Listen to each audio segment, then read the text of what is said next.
عمر رضی اللہ عنہ کا زمانہ تھا، جس زمانے میں عمر رضی اللہ عنہ امیر المؤمنین تھے۔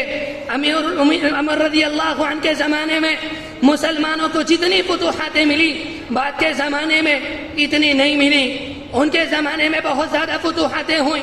ان کے زمانے میں اللہ تبارک و تعالی نے کیسر و کسریٰ کو زیر کیا۔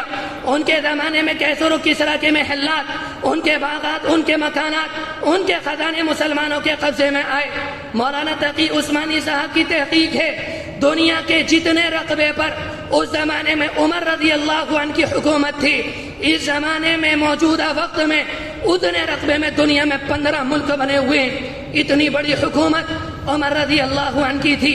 اس کے بعد فرمایا کرتے تھے، اتنا خیال تھا اگر دریائے فرات کے کنارے پر کوئی کتا بھوکا مر گیا، کل قیامت کا دن ہوگا، اللہ عمر کا گریبان پکڑ لے گا اور اللہ عمر سے معلوم کرے گا تیری حکومت کیسی تھی جس کی وجہ سے ہمارا ایک کتا بھوکا مر گیا۔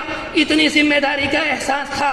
مسلمانوں کو خوشحالی ملی، جتنی بڑی ان کی حکومت تھی، مختلف صوبوں میں جو گورنر تھے، مختلف شہروں میں ان کے جو حاکم تھے، انہوں نے اس زمانے میں اپنے زمانے میں ان سب لوگوں کے نام، اپنے حاکموں کے نام، اپنے حکمرانوں کے نام ایک فرمان لکھا، ایک سرکاری فرمان لکھا۔ انہوں نے جو الفاظ اس میں لکھے تھے، امام مالک نے اپنی کتاب موطا امام مالک میں ان الفاظ کو بلفظ سے لفظ نقل کیا۔ عمر رضی اللہ عنہ نے اپنے حاکموں کو یہ بات لکھی تھی، ان اہم امرہم عندی الصلاۃ فمن حفظها حافظ عليها وحفظ دینها ومن ضيعها فهو لما سواها اضيع۔ عمر رضی اللہ عنہ نے یہ بات لکھی تھی، میرے نزدیک تمہارے کاموں میں سب سے زیادہ اہم کام اگر کوئی ہے تو وہ نماز ہے۔ جس نے نماز کی حفاظت کی، جس نے نماز کی پابندی کی، جس نے نماز کی پابندی کی، جس نے نماز کو وقت پر پڑھا اس نے دین کی حفاظت کی، اور جس نے نماز کی حفاظت نہیں کی اس نے دین کی حفاظت نہیں کی۔ عمر رضی اللہ عنہ نے یہ اس لیے لکھا تھا، عام طور پر سرکاری حاکم جو ہوتے ہیں ان کے ذہن میں یہ بات ہوتی ہے کہ ہمارے اوپر ذمہ داری بہت ہے، اگر لوگوں کے درمیان اختلاف ہو جائے ہم ان اختلاف کو ختم کراتے ہیں۔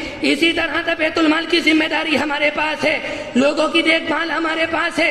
اگر کہیں پانی کی ضرورت نہیں ہم وہاں پانی کا انتظام کرتے ہیں، کہیں کھانے کا انتظام نہیں تو کھانے کا انتظام کرتے ہیں۔ ہمارے اوپر اتنی بڑی ذمہ داری ہے، اس ذمہ داری کو ادا کرنے میں اگر کسی وقت کی نماز چھوٹ جائے تو ان میں کیا حرج کی بات ہے۔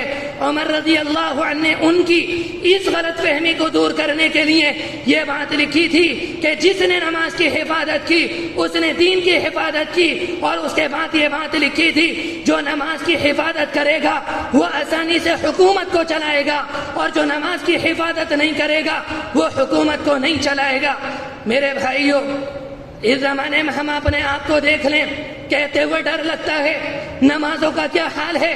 مغرب میں مسجد میں جا کر جائزہ لیں، مسجد کے اندر 70 آدمی نظر آتے ہیں، کہیں 80 نظر آتے ہیں، کہیں 100 نظر آتے ہیں، اور اسی مسجد میں فجر میں چلے جائیں تو 10 آدمی نظر آتے ہیں یا 8 آدمی نظر آتے ہیں، لگتا ہے کہ پوری بستی قبرستان بنی ہوئی ہے۔ میرے بھائیو، عمر رضی اللہ عنہ نے کہا تھا اگر نماز کی حفاظت کرو گے اللہ تمہاری حفاظت کرے گا، اگر ہم نماز پڑھیں گے تو حفاظت ہماری ہوگی۔ کہتے ہوئے ڈر لگتا ہے، ہمیں کہتے ہوئے ڈر لگتا ہے۔ برما کی تاریخ ہمارے سامنے ہے، برما کی تاریخ ہمارے سامنے، چچنیا کی تاریخ ہمارے سامنے، فلسطین کی تاریخ ہمارے سامنے، بغداد کی تاریخ ہمارے سامنے۔ اگر ہم نے عمل نہ کیا، ہم نے نماز نہ پڑھی، ہم نے روزے نہ رکھے، ہم حرام کاری سے باز نہ آئے، جو حالات وہاں تھے، اللہ نہ کرے اللہ نہ کرے نماز نہ پڑھیں گے، وہ ملک وہ حالات ہمارے ملک میں آ کر رہیں گے اور کوئی پرسان حال نہ ہوگا۔